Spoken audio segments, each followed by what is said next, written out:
Money FM 89.3. Best of breakfast. Mind your business. Only on Money FM 89.3. Welcome to Mind Your Business. Now, many of us have grown accustomed to convenience and speed, Ryan. Instead of having to flag a cab or take a 20-minute walk to eat at your favorite restaurant, what do you think about a few simple taps on your phone and getting the job done quickly? Yeah, I think many of us are quite used to instant gratification. Like everything needs to work right now. And this is where apps are supposed to work. You know, we are so used to it right now. And especially when it comes to banking, you can't let it fail or can't allow it to fail. So this is where this company, audax, comes into the picture, where they are just working out all the kinks to make sure that things behind the scenes are running smoothly. So it's offering itself as a bit of a banking as a service to help other banks right now. Yeah, and they're a credible venture because they're backed by StanChart, and they're looking to scale digital banking solutions at a pretty rapid pace. And to tell us a little bit more is their COO, Fernn Lim. She joins us in the studio. How's this for a bunch of accolades? Recognize that there's top 5 women in fintech for APAC, top 15 fintech women for Asia, top 25 women in fintech globally over the years. Her reputation precedes her. And look at my LinkedIn profile, and it does not stack up as high as that right now. Okay, fair enough. Neither does mine. I'm probably at the bottom of that list. But without further ado, Fernn, good morning. Good morning. Good morning, Ryan, and good morning, Emad. How are you? I'm okay. Thank you very much for having me here. Yeah, quite tough task that you're running. Of course, you are the Chief Operating Officer at audax Financial Technology. Walk us through what you've been doing in the past few years to grow this business. How has it evolved since it broke away from StanChart in some sense? So to everyone, good morning. My name is Fernn. I'm COO of audax Financial Technology. So what this means is I deputize the CEO. And to your question, I oversee a huge remit of things, right? So I run the HR, I run the marketing, I run the legal and the CorpSec.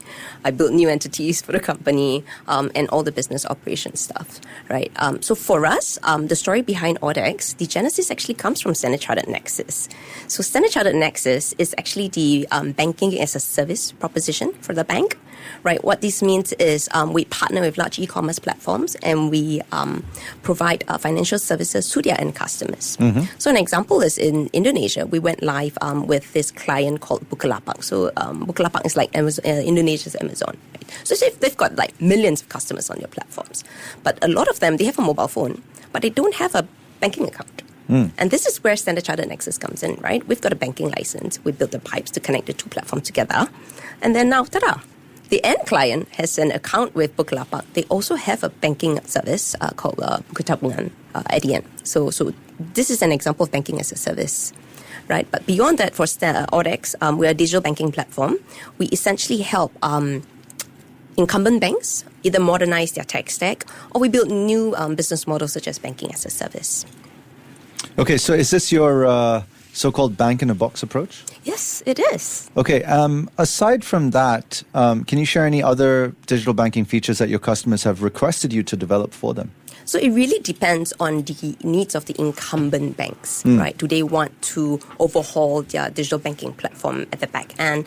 Do they just want a new channel? It really depends on client-to-client needs. And precisely because we provide bank-in-a-box capabilities, everything's modular. They're able to plug and play whatever features that they want. All right, so audax by itself is quite young. So how has it been able to break into new markets? I suppose there are some challenges along the way. What have been some of the lessons you picked up along the way? Yeah, so for us, I think audax on its own, we spun out end of 2023, right? It's 2025 now. So early stages were difficult because you have to build your own sales team from scratch. If you think about it, audax on its own, the name is relatively new.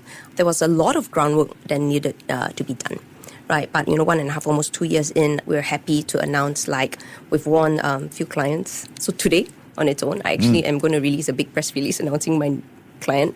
Can't tell you now, but at 11 a.m. I'll text you what it is. So for us, a lot of groundwork that needed to be done, and a lot of brand awareness and credibility because everyone knows Standard Chartered, right? But who's audax Financial Technology? So there was a lot of education that we needed to do And it's not just breaking into an industry, it's breaking into an industry and becoming a leader in an industry dominated by men. So my next question is, how are you combating the issue of gender bias through your influence? I mean, how have you managed to overcome that obstacle over the years? So for me, I think if I take a step back, it's really about my business leadership and business philosophy, right? How I carry myself, how I bring myself to work, and being a true blue Singaporean, I bring an acronym to you, which is called DARE. Right, DARE. Okay. D for decisive leadership, A for authenticity, R for resilience, and E for empathy. All right. Very nice. Easy to remember, right? But for me, these are my guiding pillars, right? Decisive leadership is quite straightforward. Essentially, is if you're inundated with tons of information, it's learning to make the best decision that you have with the limited information you have at that point in time. Doesn't matter whether it's right or wrong, but the point here is you don't procrastinate and you just make a decision. Just make a call. Yeah, and I think for us, because of the industry that we're in, there's just no time to overthink, right? So it's really about balancing the priorities and the probabilities of X and Y happening. Right, so that's just for D. So for A is something that I hold quite closely to my heart, authenticity. And I'll share with you a story. So along the years in my career, I've received many well-meaning advice. Fernn, you're too Singaporean. What's that mean, too Singaporean? Yeah, Fernn, you need to dress like this lady. Or like, Fernn, you need to sit at a table. Or Fernn, you need to speak with your voice deeper. And to me, if you don't have clarity on why you're doing what you're doing, you're going to be very, very confused. Right? And what I've just realized is, you know what? Thank you very much, but I'm going to walk it my way. And being very authentic to myself at work, at home, that's a lot easier than trying to put on a facade at work, because it's going to be very tiring. R is, of course, for resilience. To me, this is a long game. I think I've been with Standard Chartered for 7 years now, in the industry for more than 10 years.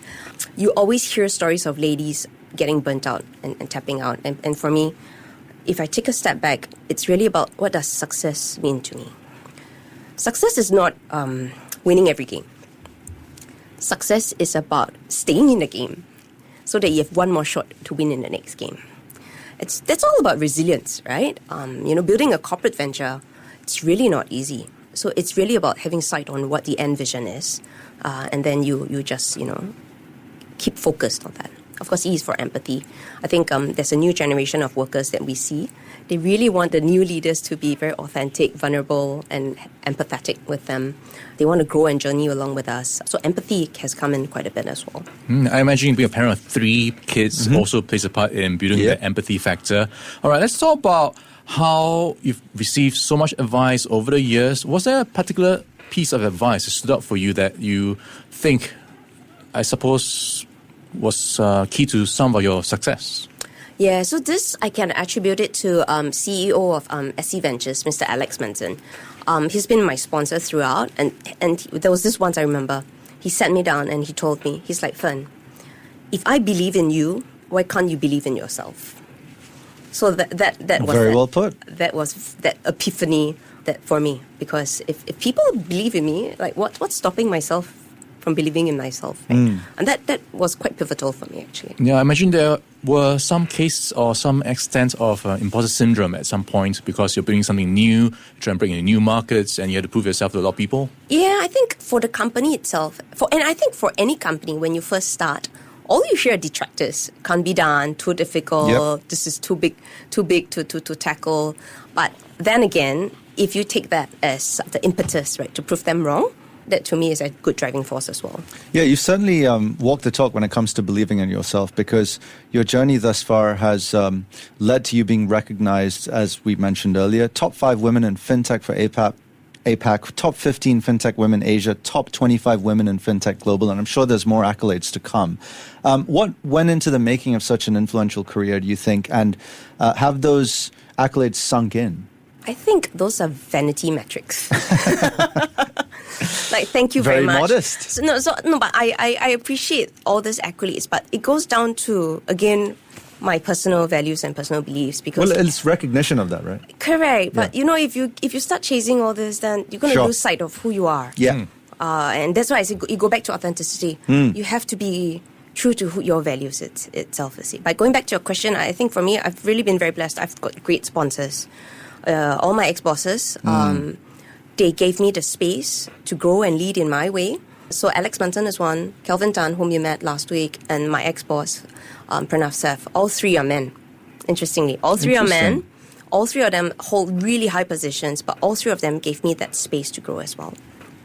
But what would you do or want to say to pass it on in that sense, your advice for aspiring entrepreneurs who are hoping to excel in whatever industry they are in? What would you think is something they need to have in order to succeed? I think two prongs, right? Let's talk about the business side first. For me, try and solve a big problem.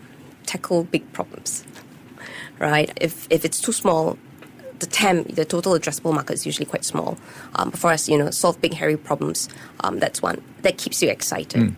I think on a personal front, for females especially, trust your gut. Trust your instinct. You've probably heard it everywhere, right? But that's that sniff test that you naturally have.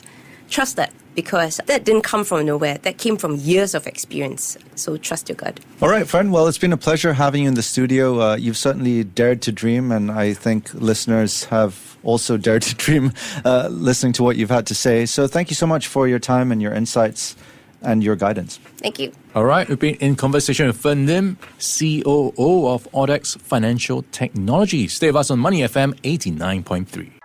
To listen to more great interviews, download our podcasts at audio.sg or download the audio app. That's AWEDIO, audio at the App Store and Google Play.